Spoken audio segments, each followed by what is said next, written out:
Hola, buenas, soy Yeray y en este vídeo te voy a enseñar diferentes formas de organizar tu entrenamiento de Street Workout y Calisthenics, entre ellas la que yo creo que es la mejor y la más efectiva.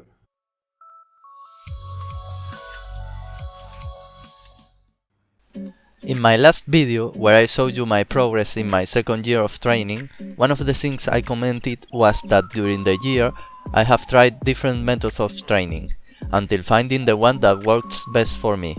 In this video, I showed you all of them, so you can try and choose the one you like most. The first method is training basics every time. This is the method that Hannibal made famous and consists in training pull-ups, dips and push-ups every day. You choose a limit time, for example 2 hours, and you repeat these 3 exercises again and again during that time. Rest periods are variable depending on your stamina. In my opinion, this method is great for beginners. It's good for your upper body and you get basic strength. But on the other hand, it is really boring. You can get comfortable and hit a plateau. Maybe Hannibal is not a beginner, but he has been doing this routine for 20 years. If you do any routine for 20 years, you will be fit and strong, but it doesn't mean it is the best routine. The second method consists on dividing your routine in muscle groups. This is the method that works for Medrano. You divide your week like a lot of people does in the gym, for example Monday for chest, Tuesday for shoulders, Wednesday for legs. This kind of training is great for improving your aesthetics or physical appearance. In calisthenics you have lots of exercise for each muscle group, so it doesn't get boring. But it is also true that you won't work your tricks or advanced exercise because they involve several muscle groups at once. So this kind of training is more for the physical appearance and not so good for your skills. The third method is training for a specific trick or exercise that you want to master. For example, if you want to get the human flag, you train it on Monday, Wednesday and Friday with useful exercises to get it. I have used this method to train for different tricks and it worked. The advantage is that you progress in the trick you are training very fast. The disadvantage is that your muscles grow towards that trick and you can get a little unbalanced. Another disadvantage is that you can misjudge and train for a trick that is really far away from your level. You can spend years of training for the same trick, so you have to be careful which one you choose.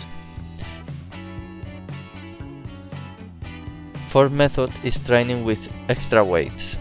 This is the kind of training that Adam Rowe uses and consists in doing the basic exercise like pull-ups, push-ups, dips, sit-ups, pistol squats, using extra weight like vests, ankle weights or so.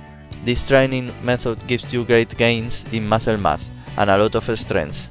The disadvantage, in my opinion, is that you don't get lots of skills and it is a little annoying to be carrying the weights if you train in the park.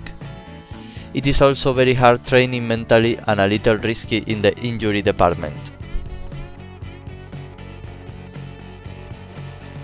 The fifth method consists in resistance training.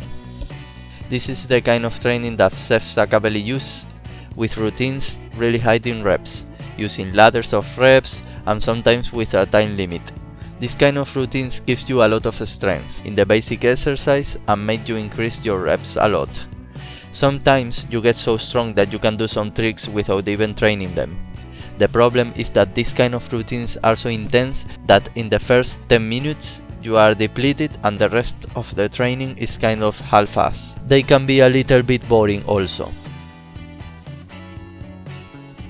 Finally we get to the sixth method, the one that I liked the most and the one that has gave me better results and enjoyment. It is the mixed training, which means dividing your training sessions in two. In the first half, you practice your skills and in the second half, you train using the other methods. This means that in the first half, you can check if you can do some skills.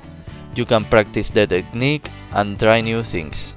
And in the second half, you can try to improve those skills or even train your basics, train a specific muscle group or whatever you want. I decided to try this method of training because I saw that it was the one that the Spanish champions like Sergio Ordóñez or Raúl Villarreal used. Specifically, they did around an hour and a half for each part.